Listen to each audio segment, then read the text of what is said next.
ഫൈസലിക്ക. അതെ, പെങ്ങൾക്ക് തീരെ സുഖമില്ലാതെ ഒന്ന് ഹോസ്പിറ്റൽ വരെ കൊണ്ടുപോകണം. ഇല്ല, ബേജാറാവാനൊന്നുമില്ല.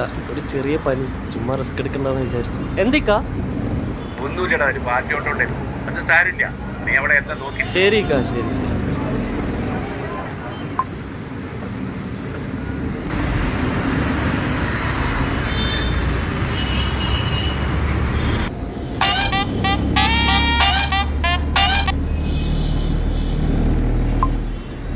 சொல்லுமா, என்னவாக்கும்?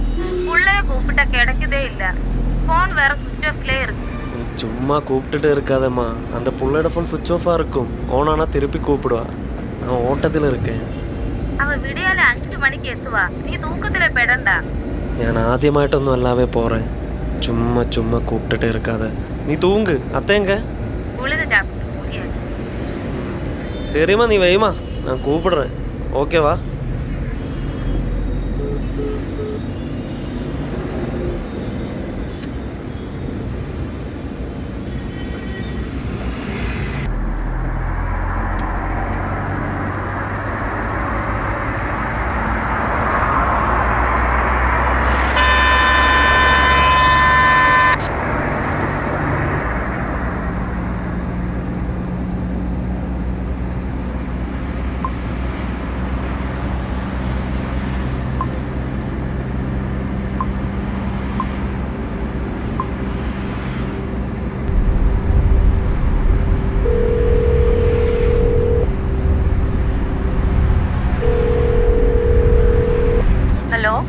ആടി, മോനുറങ്ങിയാ?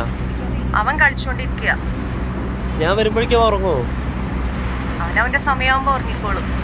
ഞാനില്ലടി, ഇവിടെ ഫൈസലൊക്കെയല്ലേ, പുള്ളിയുടെ ഒരു ഓട്ടത്തിന് വന്നാണ്. വള്ളിക്കെട്ടാണല്ലോ. അതെ, കഴിക്കാനെന്നടി. ചോറും കൂട്ടാനും. എന്തേ, ഇത് ചോദിക്കാനാണ്?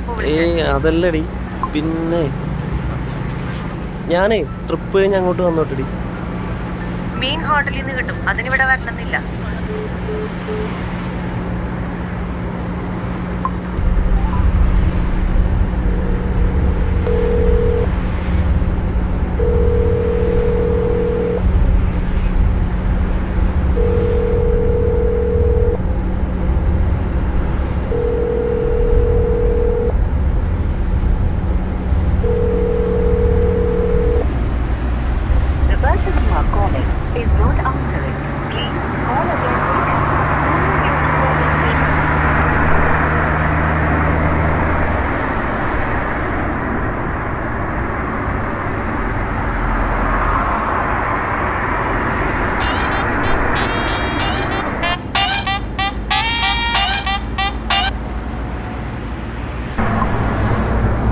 പറ ചെലവേട്ടാ. എടാ, നീ വണ്ടി എടുത്താ?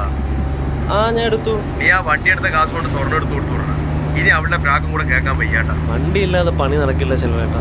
അവൾ അവനെ എടുത്ത് അവളെ വീട്ടിൽ പോയി. സ്വർണ്ണം എടുത്ത് കൊടുത്താലേ തിരിച്ചു വരുള്ളൂ എന്നാണ് അവള് പറയണത്. അല്ല, അത് കുഴപ്പമില്ല, നമുക്ക് പൈസ കിട്ടുമ്പോൾ തിരിച്ചെടുത്ത് കൊടുക്കാം. പിന്നെ എന്തെങ്കിലുമൊക്കെ ശരിയാവോ? അതിൽ ഇനി ഒന്നും കിട്ടില്ല എന്ന് എനിക്ക് അറിയാലോ. ഞാൻ ഇതുവരെ നിങ്ങളോട് കണക്ക് ചോദിച്ചിട്ടുണ്ടോ ചെലവേട്ടാ? അത് കുഴപ്പമില്ല, എനിക്ക് നിങ്ങളെ വിശ്വാസമാണ്. നിങ്ങൾ കിട്ടുമ്പോ തന്നാൽ മതി. ഞാനില്ലടാ നിന്റെ കൂടെ. അത് ശരിയാണ്, എല്ലാം ശരിയാവും. എല്ലാവരും ഇങ്ങനെയൊക്കെയല്ലേ കഷ്ടപ്പെട്ട് വരുന്നു. അപ്പൊ ഞാനേ ഓട്ടത്തിലാണ് ചെലവേട്ടാ, ഞാൻ വിളിക്കാം.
എവിടെ ഉണ്ട്?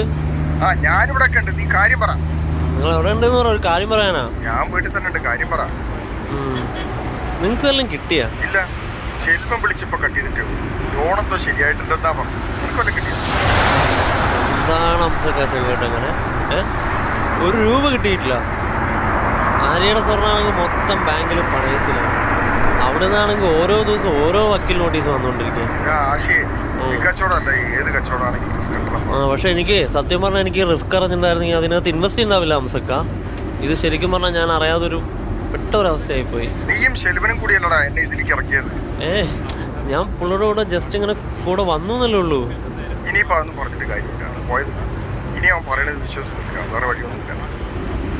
അത് ശരിയാണ്, വേറെ വഴിയൊന്നുമില്ല.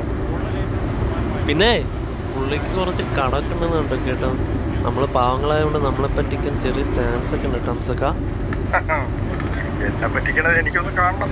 ആ അതെ അംസക്ക, ഞാൻ വിളിക്കാവേ. പിന്നെ താത്തയ്ക്കൊക്കെ സുഖമല്ലേ? ഓ സുഖം സുഖം. ശരി ശരി, അപ്പൊ ഞാൻ വിളിക്കാം.